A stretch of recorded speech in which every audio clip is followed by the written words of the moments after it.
Welcome to the Fox 54 Week in Review, streaming Fridays, Saturdays, and Sundays on the Fox 54 Plus app. I'm Stonah Meadows.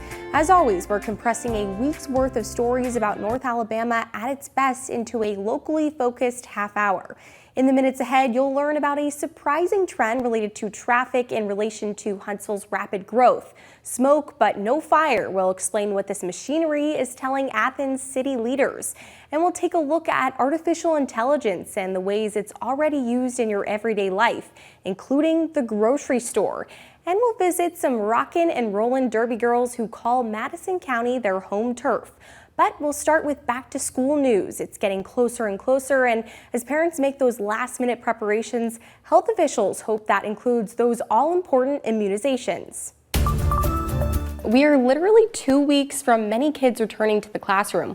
One important thing to remember is making sure your kids are up to date on vaccinations. Our Jasmine Bird shares some helpful tips. Going back to school, I think it might be, really interesting. Sparkman High School freshman Isaac Kyler says this is what he's most looking forward to this school year. I've been looking forward to the band because I play percussion. As students prepare to head back into the classrooms, ADPH Medical Officer Dr. Wes Stubblefield has a word of advice. The CDC, through its Advisory Council on Immunization Practice, recommends vaccines for all people in the United States. Sparkman High School junior Isaiah Kyler says he hasn't really given vaccinations too much thought for this school year as of yet. I've already got vaccine twice, but I feel like it is something important, like something you should do, especially with how things might change this school year. Dr. Stubblefield believes summertime is always a great time to have a visit with your healthcare provider. Especially if you haven't had sort of that normal, what we would call the checkup in the last year. No matter the child's age. Whether they're going into kindergarten or pre-K or all the way to a senior in high school or even going into college. According to Alabama Public Health, doctors recommend that ages 6 months and up have the COVID shot, ages 9 and up have an HPV shot, and that all ages have a flu shot. Everybody together, I'm gonna do it again.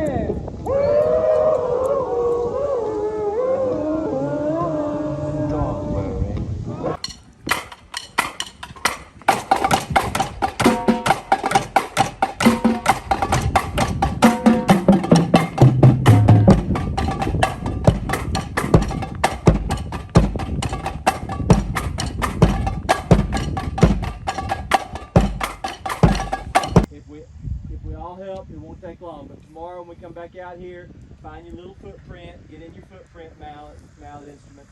I tried to mark it as best I could. My chicken scratch is bad.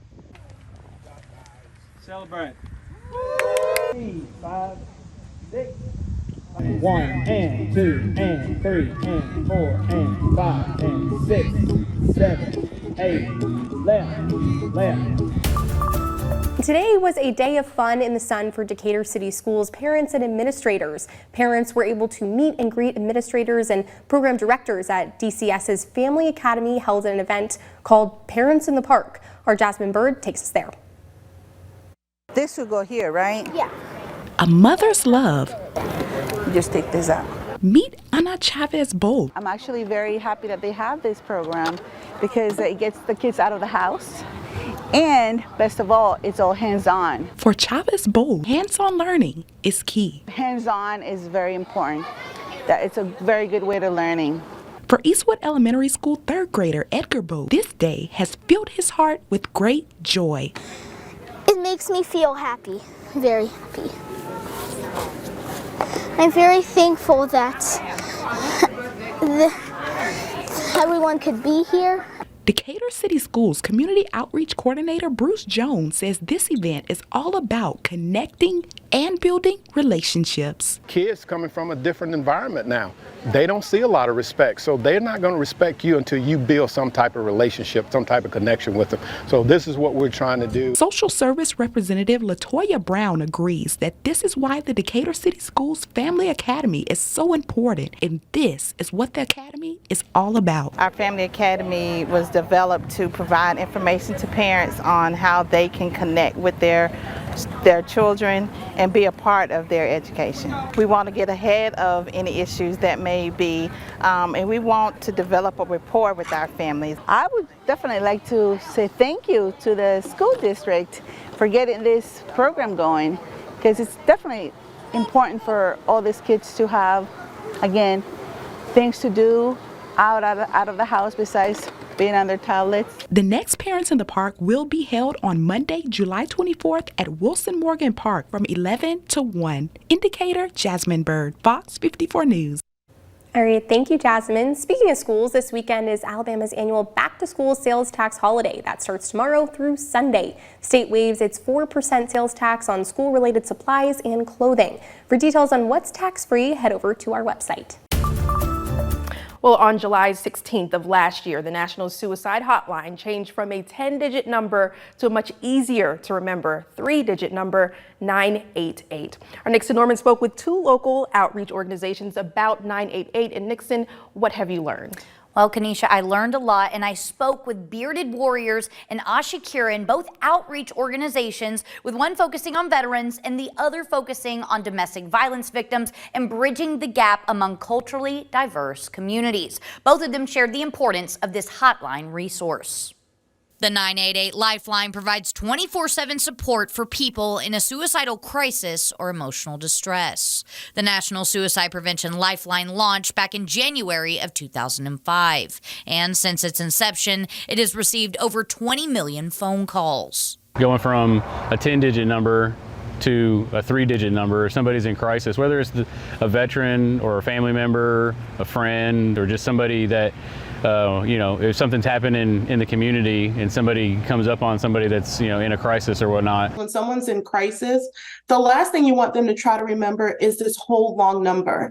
And a lot of times what happens is when you're in the midst of trauma, in the midst of a crisis, you just aren't thinking clearly. You don't know what's going to happen. So, which is why things like 911 and 211 have been so successful. Not only is this service free, it's anonymous, which is important for those who don't know whom to turn to or fear of judgment from loved ones. They may not be comfortable talking to somebody that they work with or that they see on a regular basis, because that could change their mindset that person has of them.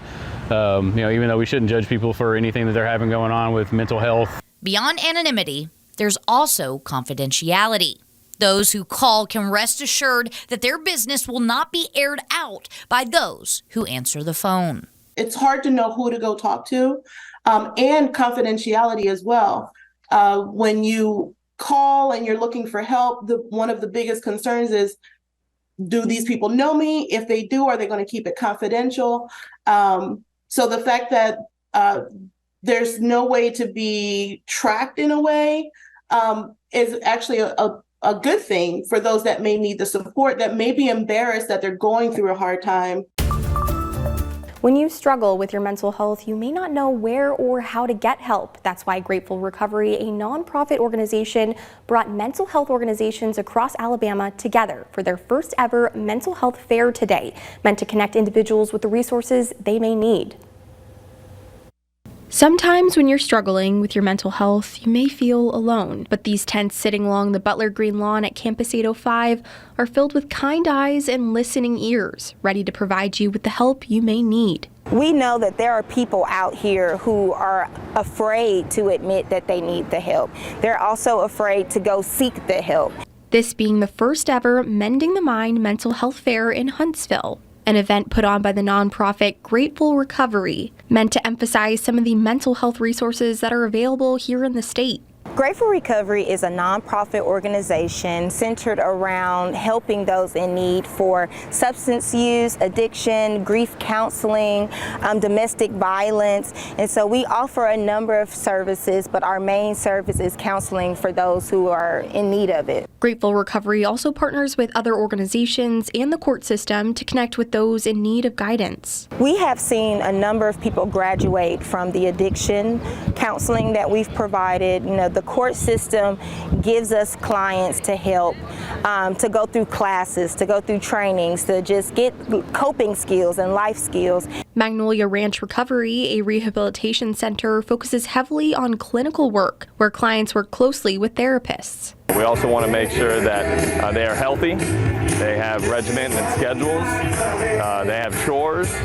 They basically are organized and set up to be acclimated back into life. But it's all about taking that first step. If you're struggling and you're kind of wondering what to do, the hardest thing is taking that first step, you know, and there's a lot of people out there that love and care about you. The 652 Foundation, located in Gadsden, provides prevention education for communicable diseases. We're also getting ready to open a clinic with non-traditional hours for reproductive and sexual health issues.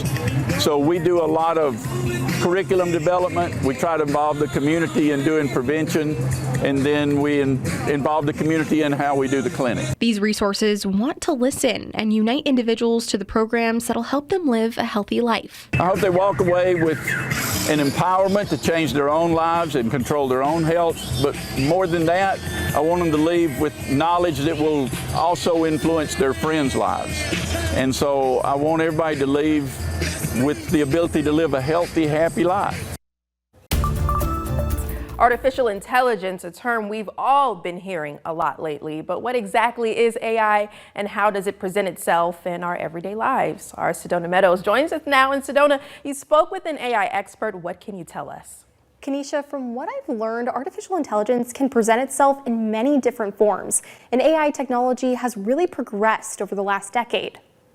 Artificial intelligence can be difficult to define, according to Dr. Thomas Gilray, an assistant professor within the UAB Department of Computer Science, because what would have been considered AI a few decades ago might not be considered AI anymore. AI kind of evolves, and AI is sort of almost by definition what's at the forefront of automation. And I would say the emphasis would be on the idea of something that's as fully automatic as possible, where even a human being might not fully understand what it's doing. A lot of modern AI is based around extracting patterns from data. It's really about automatically learning from an enormous corpus of data that maybe is partially curated, but maybe is also just, you know, everything that can be found on many websites, right? So what are some of the ways we interact with artificial intelligence on a daily basis? AI could be an algorithm that is intelligently converting your speech to text and then turns that into, you know, an understanding of that text enough to do a search on the web or something like search engines have been doing for more than a decade now. And all that really is, like Siri and Alexa. ChatGPT, being one of the most recent AI language processing models, has been a big topic of conversation, as it can be seen, like other AI technology, as both a tool and something to be aware of. If you go and talk to, say, ChatGPT or something, you might find in some cases it's extremely helpful, but other times it gives you information that's just plain wrong. Dr. Gilray believes advancement in AI technology could allow for creativity in both the workplace and within education.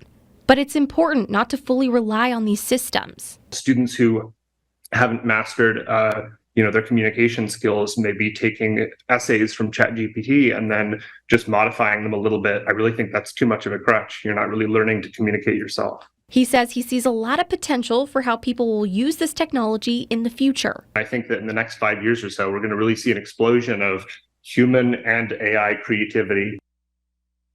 And Dr. Gilray says there have been privacy concerns when it comes to artificial intelligence, so he emphasizes the importance of being aware of the personal information you're sharing online. Grocery prices have made the shopping experience a little challenging lately. And on top of that, coming up with meal ideas can get exhausting. Well, before you repeat another meal, our Ken McCoy did a little shopping with a little help from AI and has this story. Grocery shopping can be a pain, especially when it comes to sticking to a budget. But what if I told you AI could help you get what you need and maybe even save you a few bucks in the end? There's an increasing number of AI options claiming to generate a weekly meal plan and grocery list to fit your budget and specific family needs. And with inflation and rising food prices, getting that help could make a big difference. So I took the BuzzFeed to get started. For my budget, I chose $125. I did that for one person using Walmart as my store of choice. For dietary restrictions, I typed nothing. For items I currently have, I typed eggs and veggies. And then it only took a few seconds to generate results. It gave me a 7-day meal plan idea, including grocery lists. Now I checked another source, ChatGPT. but this time I asked to total the cost of each item. It gave me a grocery list, total, and even meal plan ideas. The list came out to $77.50, which is $47.50 cheaper. Talk about savings. But let's check 2 items on Walmart before we get too excited. I searched for chicken breasts.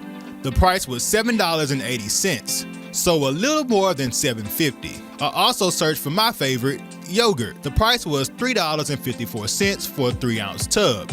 So again, a little bit more than quoted, but it looks like this may be a good option for those who need to stay on budget. Now, it's important to remember that prices may vary depending on many factors, so it's always good to double check with your store of choice before making that shopping trip. For more on this story, head over to FOX54.com. For Fox 54 News, I'm Ken McCoy.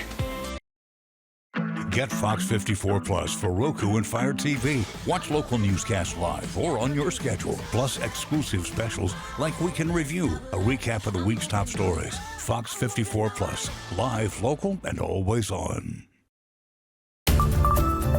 A multi-building industrial park is heading to town. Freedom Real Estate and Capital broke ground on Freedom Industrial Park today. This is also the first project Freedom Real Estate Construction Organization is building on their own, and the first building is expected to be completed in about 6 months or so. In this park we'll have multiple buildings. The first building that we're groundbreaking today is 104,000 square feet. As you look at this planned industrial park is going to be a catalyst, maybe a spark plug is what you would call it. But it's a spark plug for development all the way across North Huntsville. Planned Industrial Park is located across from Toyota Motor Manufacturing. It's one small step for man, one giant leap for mankind. Today marks 54 years since the Apollo 11 mission made the historic first landing on the moon. On July 20th, 1969, astronauts Neil Armstrong, Buzz Aldrin, and Michael Collins made history. That's what Neil Armstrong described as the beginning of a new age.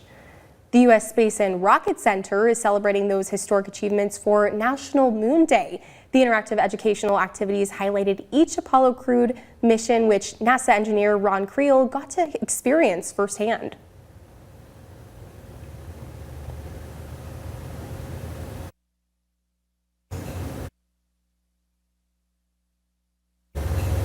Got a week of administrative leave to go down to the Apollo 11 launch.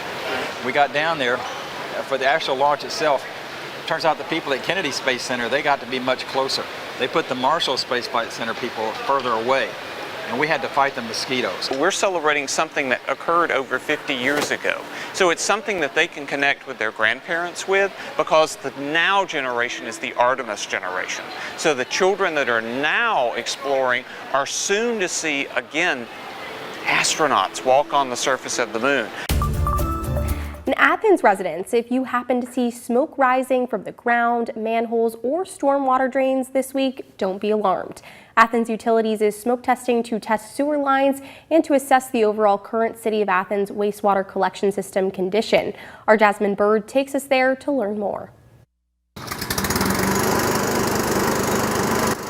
If you're an Athens resident, you may have noticed something like this rising from the ground or your roof lately. And it's not smoke, it's actually a mist. But Athens Utilities Asset Management and Logistics Manager Mark Corbill says it's nothing to worry about. All researchers show that it's just an inert mist, so it presents itself as smoke, but it's just an odorless, non-toxic, inert mist. So how does this work? This program is a smoke testing project that will test all of our sewer lines for any kind of leaks or any kind of breaks where we could get groundwater, any kind of rainwater into our system. So why is smoke testing necessary? The issue we're having is we're having some rain-derived I&I, which is inflow and infiltration into our system.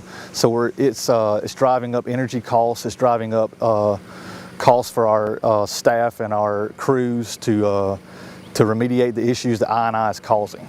When you have any kind of breaks and you have to remediate issues that I&I, the inflow or the rainwater, groundwater is causing to your system, it drives up costs. And those costs are directly, it impacts the customers and the citizens who are using the water. So the good signs. The smoke coming from the the vents at the house, outside on the top of the houses, is a sign of good plumbing. So there's no issues there as long as it's not coming up inside the house. And the not so good. And the smoke on the ground coming up from the surface in the ground just shows you where you may have any kind of faults in your system, and then potential breaks or any kind of joints that have come apart and system in part of that. So if you have any compromised plumbing inside your house, you may have some smoke come up inside the house, which is we've sent out notifications for everyone to put water inside their P-traps and to run their sinks for a few seconds to kind of fill up all the P-traps. I think that it's getting a bit hectic lately. Huntsville resident Colin Stewart is a bit concerned about traffic with the Rocket City's continuous growth. Like different accidents, and that's definitely a big thing, especially on the interstate and highways.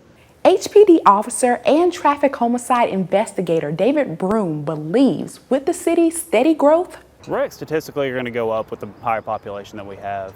But the good news is, so far year to date, our fatalities have gone down from this point from last year to this year. So we have seen a decrease in the fatalities. So what are some of the more common causes? Almost half of our fatalities, speed is a major factor involved with the fatality. We do also see distracted driving, intoxication. We do see some that are medical conditions that cause the fatality. Usually the larger roads that have higher speed limits and more lanes are the areas where we see higher issues with wrecks that involve fatalities and high injuries. And when driving around the city from day to day, Broom leaves a word of advice. Pay attention to what's around you. You can be doing everything right, but it's what the other person is doing that is causing our fatalities. An injured veteran received quite the gift today. Driven to Serve program is an initiative between Freedom Alliance and U.S. Bank that pairs available vehicles with service members in need. This is the 61st vehicle donated under the program since 2018 and the 38th vehicle to be presented with Freedom Alliance. Tracy served in Afghanistan, had the kinds of injuries that make it difficult for him to work and that require extensive rehabilitation. Freedom Alliance, our friends and family in Huntsville, she means an awful lot. So. Having a reliable vehicle will allow the family to get to and from doctor appointments and to care for their growing family. Congratulations to the Porter family. As a kid, you just want to be accepted. Well, imagine a place where you're safe to be your complete self, grow as a person, and be celebrated for your uniqueness. What if this place isn't too far? It's just a skate away. Just up this way, you'll find mayhem, but not what you might expect. A good kind of chaos. It's chaos in a way that it's encouraged to kind of freak out and be a mess, but you can control it into something. Mad mayhem, to be exact. Definitely helped me come out of my shell a lot. I was a super shy kid, and now I'm definitely not. It's not just a team, they become more like family. Mad Mayhem, the only junior roller derby team in North Alabama, playing in their first game since COVID. A group of kids age 8 to 17. A lot of us are not really a lot alike, but we all bond and come together. Who share a love for skating. For some, this passion came easy. My grandparents got me roller skates as a gift, and I put them on, and I just started skating and never gave up. For others, it arrived unexpectedly. I was literally the last person anyone would expect to become a roller derby girl. When I was a little kid, I cried every time I roller skated because I was so horrible at it. But either way, everyone is accepted. You get beat up, you fall down, you kind of make a fool of yourself tumbling over your own skates, but it doesn't really matter because eventually you'll get it. We're all really comfortable with each other. Nothing to be embarrassed of. We're all like family. It's really changed me as a person. I'm just like so happy to be here. This game comes after a year and a half of practicing. I come into practice 3 times a week. It's like, it's not work to me. It's like, oh, it's a 2-hour hangout with my best friends. With the goal of winning. Hoping we win, fingers crossed. But even if we don't, that's okay. They're having fun. Having fun, they did. And they also won. But really, they walk away with the pride of being a team, the comfort of being a family, and the celebration of their originality. To any kids who feel like they're definitely outcasts of a sort, for lack of a better word, definitely come hang out with us. We're all like the biggest band of weirdos ever. This week, the Fox 54 sports team came to you live from SEC Media Days in Nashville, while they covered Auburn and the Crimson Tide as the teams and their coaches discussed preseason changeups and strategy on and off the field.